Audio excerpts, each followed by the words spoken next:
चंद्रशेखर आजाद और उत्तर प्रदेश का विधानसभा चुनाव।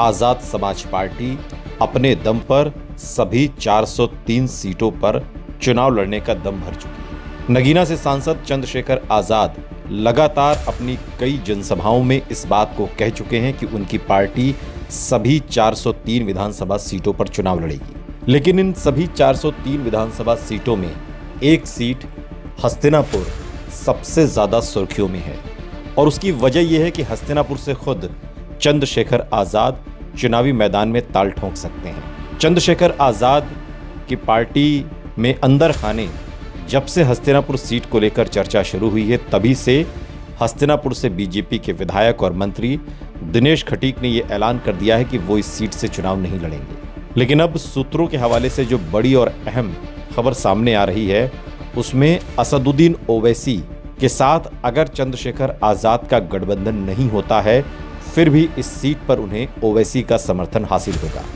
हस्तिनापुर मेरठ की वो सीट है जिसमें 1 लाख से ज्यादा मुस्लिम मतदाता हैं।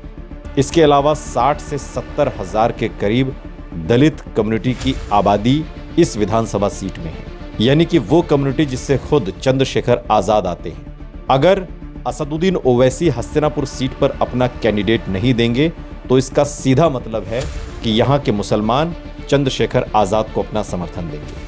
चूंकि मेरठ की हस्तिनापुर विधानसभा सीट पर राजनीतिक सरगर्मियां तेज हैं। भीम आर्मी के संस्थापक और आजाद समाज पार्टी के राष्ट्रीय अध्यक्ष चंद्रशेखर आजाद इसी सीट से चुनाव लड़ सकते हैं। हालांकि पार्टी की ओर से अभी तक कोई आधिकारिक घोषणा नहीं हुई है, लेकिन सूत्र बता रहे हैं कि चंद्रशेखर आजाद के संभावित चुनावी मैदान में उतरने की चर्चा के बाद क्षेत्र में उनके समर्थकों और प्रचार प्रसार की गतिविधियां तेज हो गई हैं। गांव-गांव में बैठकों, नुक्कड़ सभाओं और जनसंपर्क अभियानों के जरिए समर्थक माहौल बनाने में जुटे हुए हैं।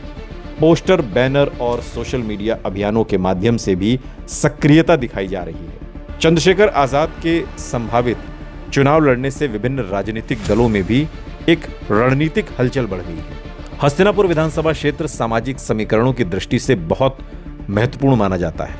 राजनीतिक विश्लेषकों का यह मानना है कि चंद्रशेखर आजाद के चुनाव लड़ने से परंपरागत वोट बैंक में बदलाव देखने को मिल सकता है, जिससे मुकाबला और रोचक होने की संभावना है। क्षेत्र के कई गांवों में उनके समर्थकों ने बैठकें आयोजित कर संगठन को मजबूत करने का दावा किया है।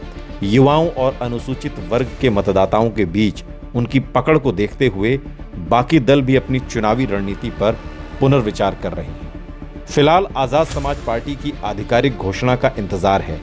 जिस तरह से हस्तिनापुर विधानसभा में चुनावी गतिविधियां तेज हुई हैं, उससे आने वाले दिनों में यहां पर सियासी पारा और चढ़ने की उम्मीद है।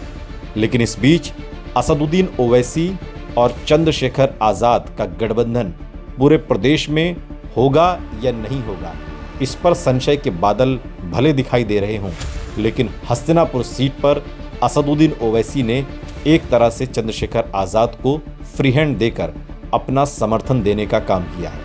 यानी कि चंद्रशेखर आजाद अगर हस्तिनापुर सीट पर लड़ते हैं, जहां 1 लाख से ज्यादा मुस्लिम आबादी है, तो वहां पर असदुद्दीन ओवैसी अपना कैंडिडेट नहीं खड़ा करेंगे और एक तरीके से फ्री हैंड तौर पर पूरा रास्ता साफ करके चंद्रशेखर आजाद को देने का काम करेंगे, जिससे कि एक बड़ी और मजबूत जीत हो सके।